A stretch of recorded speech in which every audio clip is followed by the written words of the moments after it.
Bagaimana Indonesia saat ini sebenarnya sedang berada dalam darurat premanisme yang berkedok kosmas. Persoalan premanisme ini saya kira menjadi persoalan yang cukup meresahkan. Mestinya di masa-masa yang akan datang, tak ada lagi cerita aksi-aksi premanisme semacam ini. Entah premanisme itu murni atas nama ormas atau premanisme atas dasar LSM. Karena kalau kita mendengarkan pernyataan Presiden baru-baru ini meminta kepada TNI dan Polri untuk tegas menindak perilaku-perilaku ormas yang sebenarnya cukup meresahkan. Bismillahirrahmanirrahim. Assalamualaikum warahmatullahi wabarakatuh. Belakangan ini begitu banyak kalimat-kalimat satir, ungkapan-ungkapan satir yang sebenarnya hanya sebatas ingin menggambarkan bagaimana Indonesia saat ini sebenarnya sedang berada dalam darurat premanisme yang berkedok kosmas. Sudah begitu banyak pengakuan yang terjadi di berbagai tempat. Ormas-ormas itu kelakuannya cukup meresahkan, tukang palak, ataupun misalnya minta THR dalihnya tapi dengan cara memaksa. Dan yang kemudian dipalak itu adalah mereka-mereka yang terindikasi melakukan usaha. Baik usaha-usaha yang levelnya besar, usaha-usaha yang levelnya menengah, dan usaha-usaha yang sifatnya mikro seperti UMKM ataupun warung-warung kelontong.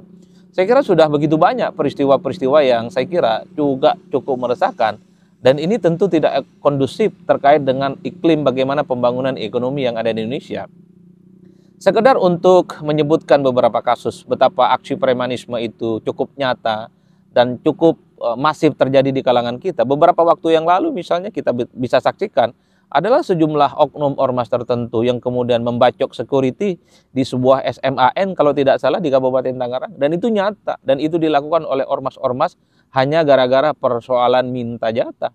Tidak berhenti di situ, jauh-jauh hari sebelumnya ada anak-anak kecil kita, anak-anak SD kita yang kemudian sedang dia belajar marching band berbaris-berbaris, kemudian didatangi oleh preman-preman yang meminta uang sejumlah operasional yang mereka gunakan untuk kepentingan-kepentingan mereka.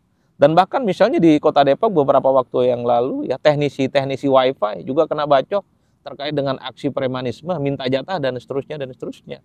Bahkan begitu banyak pengakuan misalnya dari kalangan pengusaha perhotelan ataupun juga pengusaha-pengusaha perkebunan, mereka juga merasa risih dan tidak happy karena begitu banyak atas nama ormas kira-kira begitu, tapi mereka itu modusnya memaksa, mungkin minta bantuan sosial dalilnya, mungkin juga minta atas nama acara-acara keagamaan, acara-acara kebangsaan, tapi sifat yang mereka lakukan dengan cara memaksa. Betul misalnya perusahaan-perusahaan besar dan menengah itu ada CSR.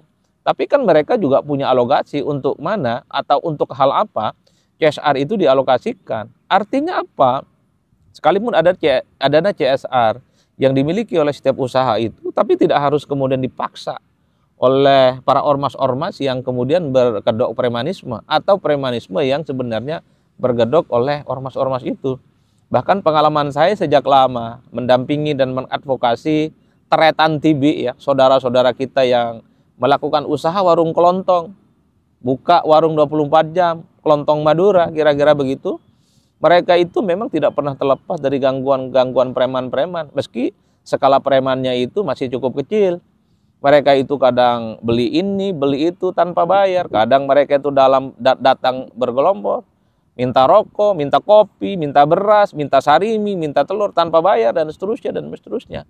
Kalau sekali datang nggak masalah, tapi mereka itu datang berulang-ulang, bukan hanya di satu tempat dan di berbagai tempat-tempat yang lain. Pengakuan-pengakuan saudara-saudara kita yang orang-orang Madura ini sebagai salah satu contoh kasus. Mereka memang tidak pernah terlepas dari aksi-aksi premanisme semacam itu. Jadi inilah yang saya sebutkan, Indonesia itu sebenarnya darurat premanisme berkedok ormas. Jadi inilah yang saya kira bahwa di negara kita yang sedang maju, aparat-aparat penegak hukum yang sigap menuntaskan persoalan korupsi, yang sigap mengungkap persoalan-persoalan hukum terkait dengan perjudian, terkait dengan narkoba.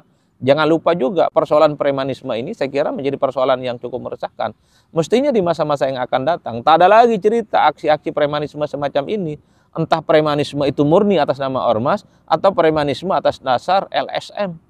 Karena kalau kita mendengarkan pernyataan Presiden baru-baru ini meminta kepada TNI dan Polri untuk tegas menindak perilaku-perilaku ormas yang sebenarnya cukup meresahkan. Kenapa? Ya ini tentu sangat merugikan masyarakat, merugikan warga. Coba bisa kita bayangkan, Masyarakat dan warga yang susah payah, mereka berusaha untuk mendapatkan duit, mendapatkan usaha yang kemudian berlimpah, tapi kemudian diganggu oleh mereka pada spektrum yang lebih besar.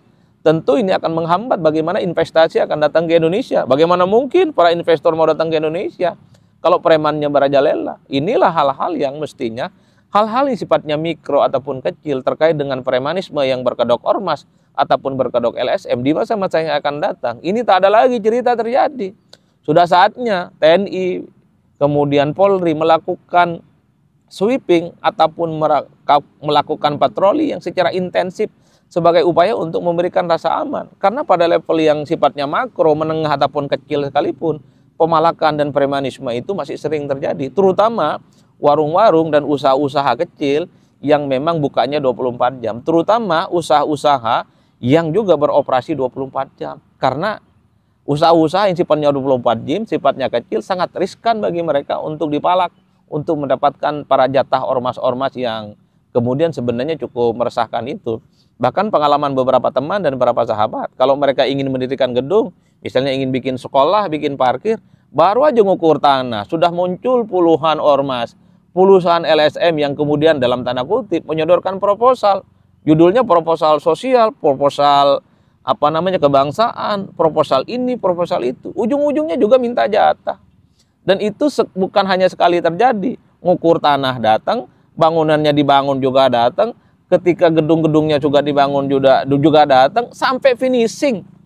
Ormas-ormas itu silih berganti berdatangan dan jumlahnya banyak. Dari satu ormas ke ormas yang lain. Itulah yang kemudian menurut saya, jangan lagi ada praktik-praktik politik yang sebenarnya cukup meresahkan. Ini yang kemudian bagi saya ke depan, di masa-masa yang akan datang, mestinya tak ada cerita lagi. Toh konsolidasi demokrasi kita sudah mapan, toh penegak-penegak hukum kita juga sudah mantap kerja-kerjanya sekarang. Mana ada persoalan-persoalan hukum di negara kita itu yang tidak tuntas sekarang. Korupsi bisa diungkap, korupsi yang 5 tahun, 10 tahun, 15 tahun yang lalu bisa diungkap. Persoalan-persoalan kejahatan yang menghilangkan nyawa orang juga gampang bisa diungkap. Persoalan premanisme yang besar juga bisa diungkap. Masa iya urusan premanisme semacam ini tidak bisa diungkap? Jadi perintah Presiden Prabowo Subianto ketika meminta supaya persoalan yang terkait dengan premanisme itu ditindak, bagi saya ke depan di masa-masa yang akan datang, ini harus diwujudkan sebagai bukti bahwa masyarakat itu dilindungi, sebagai bukti bahwa kinerja perilaku premanisme yang berkedok apapun itu, berkedok LSM ataupun ormas, jangan pernah ada lagi ceritanya. Dan yang paling penting, kalau mau jujur sebenarnya, ini tentu kementerian terkait harus mengevaluasi. Ya, begitu banyak kira-kira ormas yang ada di Indonesia, evaluasi. Kalau ada kegiatan mereka yang terindikasi melakukan pemalakan dan meresahkan masyarakat, harus dibubarkan. Dan harus diberikan sanksi, bukan hanya sanksi sosial, tapi juga harus sanksi-sanksi hukum. Kan kita tahu, HTI dan FPI aja bisa dibubarkan kok. Masa ormas-ormas yang melakukan sweeping, kemudian malak, meresahkan ini tidak bisa dibubarkan, tidak bisa kemudian kita binasakan maksudnya. Harus dilakukan upaya-upaya keras, entah itu ormas-ormasnya yang sudah besar, ataupun ormas coba-coba, ataupun ormas yang sedang berkembang. Kalau teridentifikasi meresahkan, teridentifikasi merugikan rakyat, dan teridentifikasi melakukan pemalakan-pemalakan, entah judulnya apa pemalakan itu, bagi saya jangan ada lagi ceritanya di negara kita ormas itu ada izinnya. Dalam konteks itulah kementerian terkait harus berkoordinasi dengan kepala-kepala daerah yang saya kira pada level gubernur, bupati, dan wali kota, mereka punya kesbangpol. Kesbangpol itu adalah upaya untuk melakukan mitigasi terhadap ormas-ormas dan organisasi-organisasi siapa yang sebenarnya meresahkan ataupun tidak. Kalau ada yang meresahkan, sekali ingati, jangan diulangi. Kalau diulangi harus dibubarkan. Kalau diulangi maka harus dibubarkan organisasinya, dibekukan organisasinya, dilarang organisasinya, dan kemudian difatwakan seumur hidup tidak boleh mendirikan ormas lagi, baik secara person ataupun secara keorganisasian. Kalau ini yang dilakukan, saya kira mantap. Sehingga aksi-aksi yang berbau premanisme itu bisa dihilangkan di negara kita. Sehingga aksi-aksi pemalakan dan minta jatah itu tidak terjadi lagi di negara kita. Karena kalau mau jujur, kalau masih ada aksi premanisme, pemalakan, minta jatah kanan kiri, kita jangan pernah berbangga hati sebagai bangsa yang maju, sebagai bangsa yang modern, sebagai bangsa yang kemudian bisa mengklaim bahwa demokrasi kita, hukum kita itu tumbuh besar. Jangan kira. Jadi untuk memenuhi bagaimana persoalan kebangsaan dan iklim ekonomi kita di masa yang akan datang, persoalan premanisme menurut saya adalah salah satu yang mesti diselesaikan. Negara kita punya segala-galanya untuk memberantas premanisme. Bubarkan organisasi mereka, begukan organisasi mereka, dan haramkan mereka untuk mendirikan ormas-ormas apapun lainnya sepanjang mereka terindikasi telah merugikan bangsa dan negara dan telah membuat bangsa ini menjadi susah, khususnya rakyat Indonesia. Saya kira di situ. Salam politik Syaun Syaun, pastinya mantap, semantap-mantapnya.